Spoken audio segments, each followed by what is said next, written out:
तो आप लोग हैं द बायो फाइल पे, और मैं अंकुश आप लोगों के साथ। हम लोगों ने प्रोकैरियोट के बारे में पढ़ लिया था कि कैसे प्रोकैरियोट में सब सब फंक्शन डिफरेंट होता है, लेकिन फिर भी सब फंडामेंटली सेम होते हैं। उनका 4 शेप होता है: कोकस, विब्रियो, स्पाइरुलम और बेसिलस। और फिर देख लिया था कैसे सब में सेल वॉल होता है, सिर्फ माइक्रोप्लाज्म में नहीं होता है। और जेनेटिकली मटेरियल बेसिकली नेकेड होता है, मतलब मेम्ब्रेन बाउंड नहीं होता है।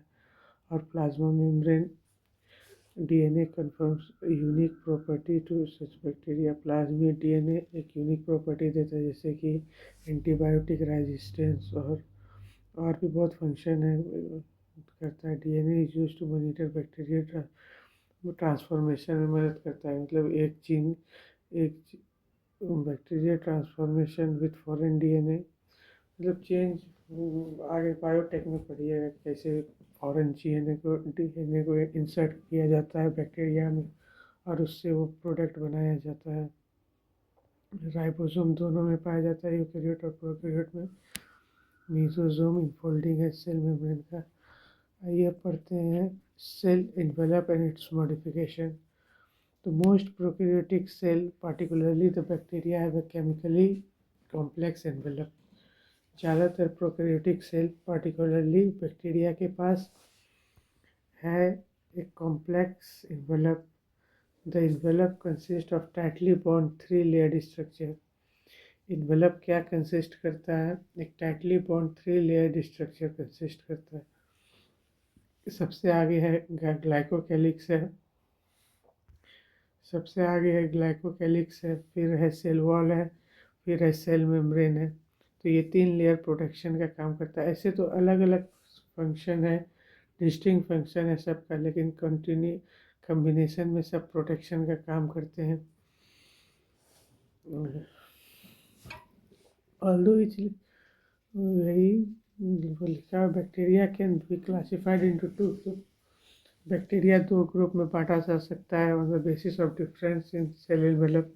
सेल एनवेलप में क्या अंतर है इसके बेस पे, मतलब अगर किसी भी डाई से स्टेन करेंगे तो एक एक डाई ले लेगा तो वो ग्राम पॉजिटिव हो जाएगा, एक में कोई भी कलर चेंज नहीं होगा तो ग्राम निगेटिव हो जाएगा। तो बेसिकली ये वॉल के थिकनेस से होता है, मिडिल वॉल के थिकनेस से पता चलता है। जो ज़्यादा थिक है वो ग्राम पॉजिटिव, जो पतला है gram negative. Glycocalyx differs in composition in and thickness among different bacteria. Glycocalyx composition और थिकनेस में डिफर करता है बैक्टीरिया के अमॉन्ग में। It could be loose sheath, मतलब 2 तरह के ग्लाइकोकैलिक्स होते हैं। ग्लाइकोकैलिक्स का भी 2 टाइप होता है, एक तो स्लाइम, दूसरा कैप्सूल। तो loose sheath like slime layer होता है, loose sheath like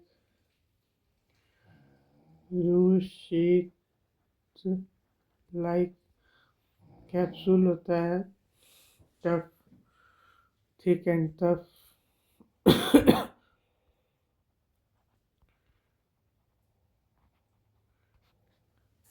So the cell wall determines the shape of cell and provides a strong structural support. Cell wall दिखाता है shape of cell shape of cell wall कौन determine करता है? तो cell wall और क्या प्रोवाइड करता है? स्ट्रक्चरल सपोर्ट प्रोवाइड करता है बैक्टीरिया फ्रॉम ब्रस्टिंग और कोलैप्सिंग। अगर ज़्यादा पानी अंदर आ गया तो ब्रस्ट भी कर सकता है बैक्टीरिया, तो इससे सेल वॉल को बचाता है और सेल को बचाता है ब्रस्ट करने से। The plasma membrane is selectively permeable in nature and interacts with the outside world. Plasma membrane selectively permeable है और इंटरेक्ट करता है आउटसाइड वर्ल्ड से। This membrane is similar structure to that of eukaryote. इसका eukaryote से similar structure है और ये सेलेक्टिवली परमेबल होता है, मतलब कि कुछ चीज़ कुछ सिलेक्टिव चीज़ को ही आर पार आने जाने देता है। तो आप लोग कहेंगे तो फिर उसके ऊपर सेल वॉल है तो कैसे होता है? तो सेल वॉल के बीच में बिग पोर होता है जिसके कारण कि आराम से कोई भी पार्टिकल ट्रेवल कर सके। A special membrane structure mesosome is formed by the extension of plasma membrane into the cell। एक स्पेशल मेम्ब्रेन स्ट्रक्चर है मीजोजोम जो कि फॉर्म होता है by the extension of plasma membrane. Plasma membrane के extension से एक मेम्ब्रेन बाउंड स्ट्रक्चर मीजोजोम बनता है। This extension are in form of vesicle, tubule और लेमिलाए। ये सब किस फॉर्म में है? वेसिकल, ट्यूब्यूल और लेमिला के। They help in cell wall formation, DNA replication and distribution to daughter cell। किसमें मदद करता है? किसमें मदद करता है? सेल वॉल फॉर्मेशन में, DNA रेप्लिकेशन में और डिस्ट्रीब्यूशन टू डॉटर सेल में। DNA रेप्लिकेशन में कैसे मदद करता है? तो मीजोजोम में डीएनए जाके चिपक जाता है और फिर मीजोजोम डिवाइड कर जाता है तो उसके साथ साथ डीएनए भी रेप्लिकेट कर जाता है। डिस्ट्रीब्यूशन ऑफ डॉटर सेल, तो मीजोजोम कंस्ट्रिक्ट करता है, करते करते दो अलग डॉटर सेल में बन जाता है। फॉर्मेशन ऑफ सेल वॉल, तो अंदर से मटेरियल बाहर भेजता है पैकेट के फॉर्म में, तो उससे सेल वॉल का डिपोजिशन होता है, सेल वॉल बनता है। They also help in respiration secretion process to increase the surface area. ये हेल्प करता है कि इसमें रेस्पिरेशन में, सिक्रेशन में, पैकेट वेसल्स के फॉर्म में बनाता है और फिर बाहर भेज देता है। रेस्पिरेशन में इसमें मीजोजोम के ऊपर एक पिगमेंट होता है जिसके मदद से रेस्पिरेशन में मदद करता है। To increase surface area, curve से का होता है तो ये सरफेस एरिया बढ़ाता है। The plasma membrane and enzymatic process content, surface area of plasma membrane और एंजाइमेटिक कंटेंट का सरफेस एरिया भी बढ़ाता है। In some prokaryote like cyanobacteria there are other members extension into cytoplasm. In some prokaryotes like cyanobacteria, there are other membranous structure in cytoplasm called chromatophore। Chromatophore पे pigment होता है और ये मदद कर ये अलग अलग काम में मदद करता है बैक्टीरिया को। मीजोजोम में पिगमेंट नहीं होता है। बैक्टीरियल सेल में भी मोटाइल और non motile. Bacterial cell motile हो सकता है और non motile they have thin filamentous extension from their cell wall called flagella. अगर मोटाइल है तो थिन फिलामेंटस सेल वॉल है फ्रॉम वॉल कॉल्ड फ्लैजिला। ये देखिए, अच्छा ड्रॉ नहीं किया है तो कर देता हूँ फ्लैजिला ड्रॉ। ये हो गया बेस, ये हो गया filament, base, hook,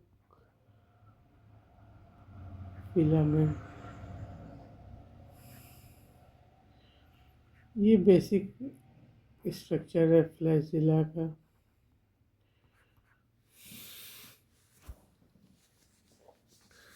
Flagella, bacteria show a range in number of flagella. An arrangement of flagella, flagella is composed of hook, basal body, hook and basal body.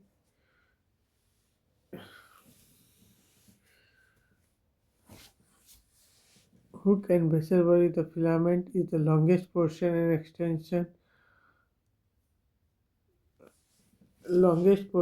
extension from the cell surface।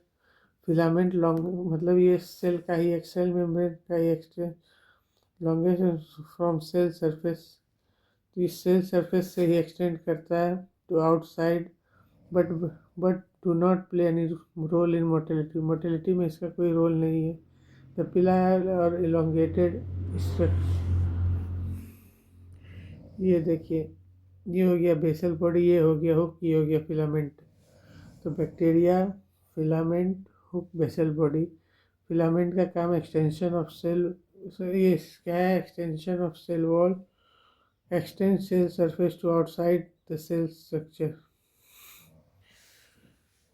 Tubular pili and fimbriae structure, surface structure, protein bristle like addition to surface. Pili का काम है protein बनाना, fimbriae bristle like है, चिपकता है surface से। Prokaryotes, ribosomes, inclusion body.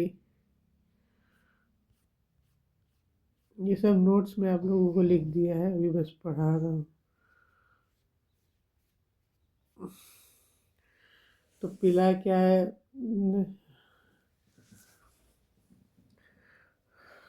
तो pili क्या है, elongated tubular structure made up of special protein. Pili क्या है, इलोंगेटेड ट्यूबुलर स्ट्रक्चर है made up of special protein. Fimbriae are small bristle like fiber extends from cell surface to outside, cell surface से बाहर तक जाता है। Besides flagella, pili and fimbriae are also, ये extension है सेल सरफेस से, cell wall नहीं, cell membrane होगा दोस्तों।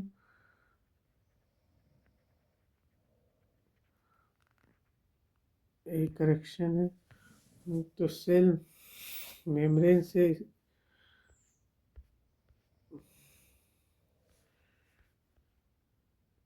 bacterial flagella is composed of three-part filament, hook, and basal body. The filament is longest portion, extend from cell surface to outside. Cell surface यानी cell membrane से outside तक. Beside flagella, pili and fimbriae are also surface structure of the bacteria but do not play any role in mortality. Flagella के अलावा पिलाई और फिम्ब्राई भी होते हैं, लेकिन इनका सरफेस स्ट्रक्चर होते हैं, लेकिन इनका कोई रोल मोर्टेलिटी में नहीं होता। तो pili are elongated tubular structure made up of special protein. Pili जो है इलोंगेटेड ट्यूबुलर स्ट्रक्चर है made up of special protein से बना हुआ है। The fimbriae are small bristle like fibre sprouting out the cell.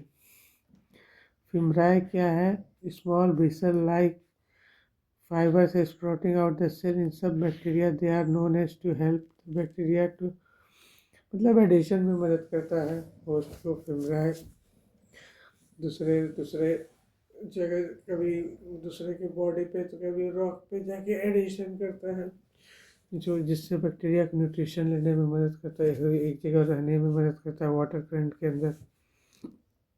तो बस इतना ही था। तो चलिए अगले टॉपिक में पढ़ेंगे राइबोसोम के बारे में। तो चलिए, अगर पसंद आए लाइक शेयर और कमेंट कर दीजिएगा दोस्तों। तो चलिए, यही था आज का द बायोफाइल का लेक्चर। थैंक यू दोस्तों।